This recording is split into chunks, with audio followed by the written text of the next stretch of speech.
मेरा नाम है जी.पी. ध्यानी और मैं डिस्ट्रिक्ट नैनीताल में एक जगह है रामनगर, वहाँ का रहने वाला हूँ जो कि उत्तराखंड में है और मैं उत्तराखंड का किसान हूँ।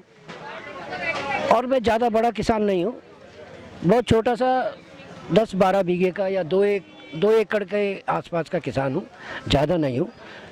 जैसा कि लोग कहते हैं या जैसे कि ये गोदी मीडिया बोलता है कि यहाँ पर बड़े किसान बैठे हैं, एकड़ों वाले किसान बैठे हैं और आड़ती बैठे हैं, तो मैं उनको ये कहना चाहता हूँ कि यहाँ पर कोई बड़ा किसान नहीं है। बड़ा किसान या आड़ती यहाँ पर नहीं है, यहाँ पर मेरे जैसा किसान है, क्योंकि ये बात हमारी समझ में आ चुकी है। हम ज़्यादा के नहीं, हम 20, 25, 30 क्विंटल की उपजाऊ खेती के किसान हैं। इससे ज़्यादा की हमारी उपज ही नहीं होती है तो हमने क्या करना है।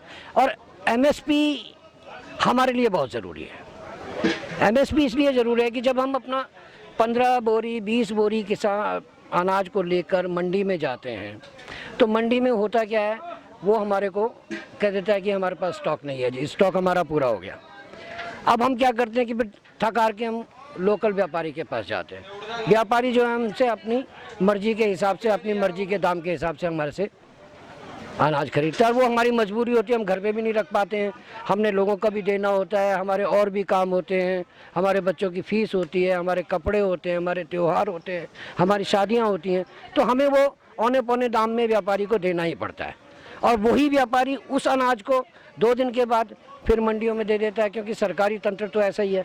सरकारी तंत्र ऊपर से लेके नीचे तक भ्रष्टाचार में डूबा हुआ है। तो अगर हमारे पास एमएसपी का कानून बन के आ जाता है तो ठीक है, हमारे को मंडी नहीं लेगी तो हमारा को व्यापारी देगा, एमएसपी पे लेगा, एमएसपी पे लेगा तो हमारे को फ़ायदा होगा।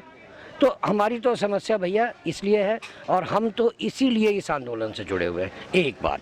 दूसरी बात, अनाज के लिए हमारे खेतों में अनाज क्या होता है, गेहूँ होता है, धान होता है, लेकिन हमें तेल भी लेना है, हमें आलू भी लेना है, हमें सब्जी भी लेनी है, हमें मसाले भी लेने हैं, हमें और दालें भी लेनी है, दलहन भी लेना है, तिलहन भी लेना है। और वो भी जब सब बड़ा व्यापारी स्टॉक कर लेगा, ब्लैक मार्केटिंग कर लेगा, तो हम कहाँ जाएंगे।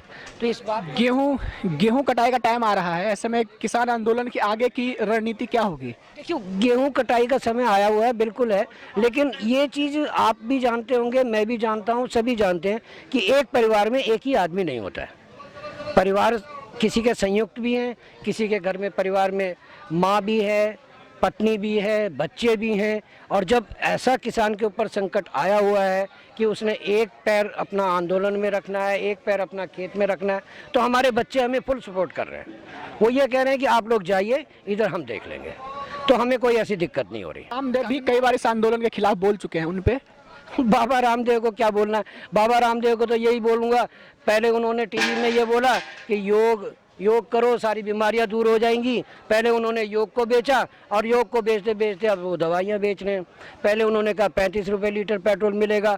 परसों मैंने टीवी में एक इंटरव्यू देखा उनका, सोशल मीडिया पे भी अभी फैला हुआ था। वो ये कह रहे हैं कि दालें खानी कम कर दो, दालें खानी कम कर दो, सब्जियां खाओ। दालें अगर महंगी हो गई हैं तो सब्जियां खाना शुरू कर दो, क्योंकि दाल जो है आपका कोलेस्ट्रॉल बढ़ाती है, आपका ये करती है, आपका वो करती है, आपका वो करती है। तो बाबा रामदेव तो पलटी, मैं समझता नहीं यार। बाबा रामदेव को आप क्या समझ रहे हो, नंबर 1 का झूठा आदमी, नंबर 1 का वो। मैं तो बाबा रामदेव को इतना ही कहूँगा। लेकिन सर वो तो कहते हैं कि हम बेचते हैं स्वदेशी माल, जिससे भारत का विकास होता है, फिर भी समस्या। मेरी समझ में एक बात नहीं आती है, बाबा रामदेव जी के पास इतने प्रोडक्ट हैं, इतना प्रोडक्ट वो बनाते हैं कि मेरे ख्याल है सुई से लेके हवाई जहाज तक के हिसाब किताब उनके पास है। हर चीज़, दवाइयाँ हैं, हर तेल है, साबुन है, कंघा है, यहाँ तक जीन्स भी बेच रहे हैं। कितनी बड़ी फैक्ट्री है उनकी, वो भी छोटी छोटी फैक्ट्रियों से बनवा रहे हैं। क्या स्वदेशी और क्या वो, मैं तो नहीं समझता हूँ। जो बिल आया है, ये नया जो बजट पास हुआ है, उसको आप कैसे देखते हैं? किसानों के लिए क्या है उसमें, फायदेमंद होगा? अब बजट के बारे में क्या बोल सकते हैं, महंगाई जो मूल है। अब बजट क्या बोलता है क्या नहीं बोलता है, इतने बड़े तो इकोनॉमिकल अर्थशास्त्री मैं नहीं हूँ, लेकिन मैं इतना ज़रूर कहूँगा, जैसे कि बजट आया, बजट के बाद एकदम से आपके आए दिन पेट्रोल के दाम बढ़ रहे हैं, आए दिन आपके रसोई गैस के दाम बढ़ रहे हैं। तो हमें बजट से तो इतना वो नहीं है, लेकिन फ़िलहाल तो हमने फोकस इस पर किया हुआ है कि अपने गैस के दाम कहाँ जा रहे हैं, पेट्रोल के दाम कहाँ जा रहे हैं। जब गैस पेट्रोल डीजल बढ़ जाएगा तो अपने आप ही महंगाई बढ़ जाएगी। तो बजट तो बात की बात है, पहले तो अपना यही देख ले कि भैया आज कैसे खाएंगे और आज कैसे ड्यूटी जाएंगे या क्या नहीं जाएंगे।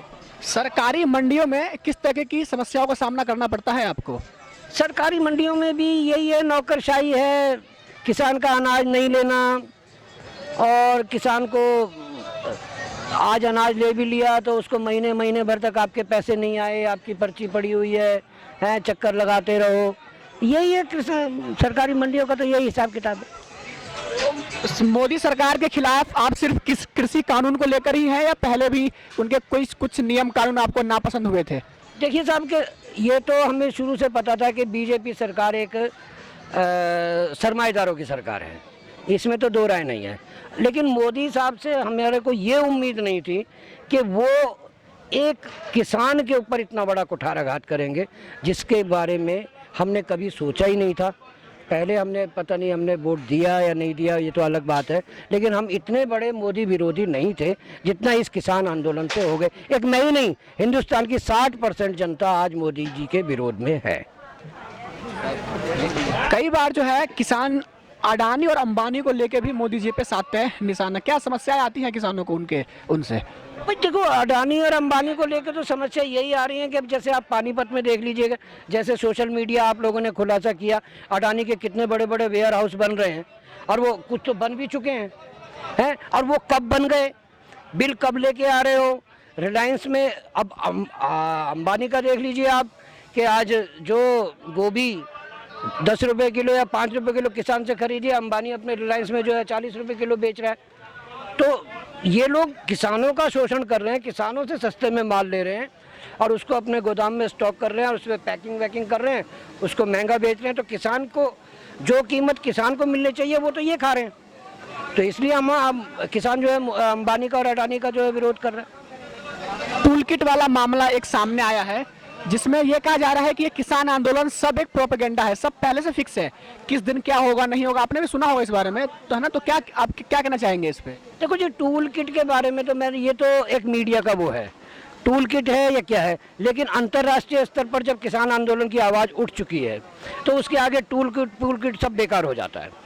अगर हमारे देश की सरकार, हिंदुस्तान की सरकार पाकिस्तान में हुए हिंदुओं के अत्याचार पर बात कर सकती है, तो कोई भी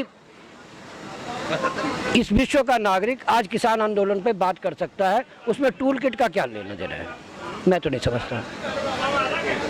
बहुत बहुत धन्यवाद आपका सर।